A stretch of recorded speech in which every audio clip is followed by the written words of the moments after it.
ಇದು ಒಂದೇ ಒಂದಿನ ಬದುಕಿರೋ ಅಂಥ ಜೀವಿ. Hi everyone, welcome back to Swati's kitchen. ನಾನಿವತ್ತು ನಮ್ಮೂರಲ್ಲಿದ್ದೀನಿ ನೋಡಿ. ಬೆಳಗ್ಗೆನೆ ಇಷ್ಟು ದಿನ ಮಳೆ ಇದ್ದಿದ್ದು ಇವತ್ತೊಂದು ಸ್ವಲ್ಪ ಬಿಸಿಲು ಬರ್ತಿದೆ. ಬೆಳಗ್ಗೆನೆ ನಮ್ಮ ಮನೆ ಹತ್ರ ಅಣಬೆ ಬಿಟ್ಟಿತ್ತು ಅಂತ ಕುಯ್ಕೊಂಡೋಗೋಣ ಅಂತ ಬಂದಿದ್ದೀನಿ. ಮೂರೇ ಮೂರು ಸಿಕ್ತು, ಅದು ಚಿಕ್ಕದೊಂದು ದೊಡ್ಡದೆರಡು ಸಿಕ್ತು. ಇಷ್ಟರಲ್ಲಿ ನಾನು ಏನು ರೆಸಿಪಿ ಮಾಡಲಿ, ಅದಕ್ಕೆ ಸಿಂಪಲಾಗಿ ಉಪ್ಸಾರು ಮಾಡ್ಕೊಂಡು ತಿನ್ನೋಣ ಅಂದ್ಕೊಂಡು ಅದನ್ನೆಲ್ಲ ಹಳ್ಳಕ್ಕೆ ತೊಗೊಂಡೋಗಿ ತೊಳ್ಕೊಳ್ತಿದ್ದೀನಿ. ನೀಟಾಗಿ ತೊಳ್ಕೊಬೇಕು, ಅದರಲ್ಲಿ ತುಂಬ ಮಣ್ಣಿರುತ್ತೆ, ಡಸ್ಟು ಮಣ್ಣು ಎಲ್ಲ ಜಾಸ್ತಿ ಇರುತ್ತೆ. ಅದು ತೇವ ಬೇರೆ, ಇದು ಬೇರಳವೆ ಅನಿಸುತ್ತೆ, ನನಗಷ್ಟು ಗೊತ್ತಿಲ್ಲ ಅದ್ರ ಬಗ್ಗೆನೂ.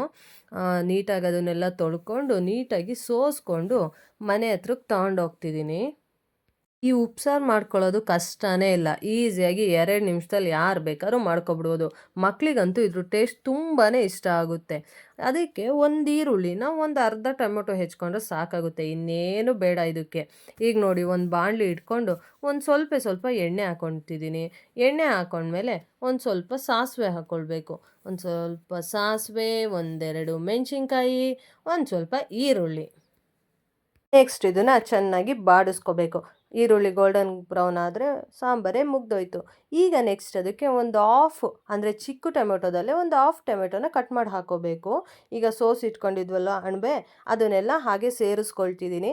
ಈ ಥರ ಸೇರಿಸ್ಕೊಂಡು ಒಂದೊಳ್ಳೆ ಮಿಕ್ಸ್ ಕೊಟ್ಟು ಇದಕ್ಕೆ ಉಪ್ಪು ಕೂಡ ಸ್ವಲ್ಪ ಹಾಕಬೇಕು, ಯಾಕಂದರೆ ಅಣಬೆಲೂ ಉಪ್ಪಿನಂಶ ಇರುತ್ತೆ. ಉಪ್ಪು ಒಂದು ಸ್ವಲ್ಪ ಹಾಕ್ಕೊಂಡು ಹೀಗೆ ಗಟ್ಟಿಯಾಗಿ ಮಾಡಿಕೊಂಡ್ರೆ ಇದೇ ಅಣಬೆ ಫ್ರೈ.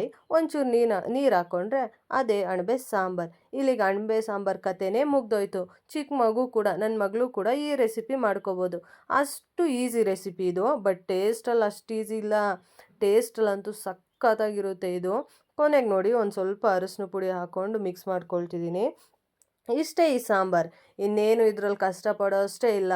ಟೇಸ್ಟ್ ಮಾತ್ರ ಅಲ್ಟಿಮೇಟ್ ಆಗಿರುತ್ತೆ. ಸಾಂಬಾರೀಗ ಕುದ್ದು ರೆಡಿ ಇದೆ. ಇದನ್ನು ನಾನು ಗಂಜಿ ಊಟದ ಜೊತೆ ಸೈಡ್ಸ್ ಆಗಿ ನೆಂಚ್ಕೊಂಡು ತಿಂತಿದ್ದೀನಿ.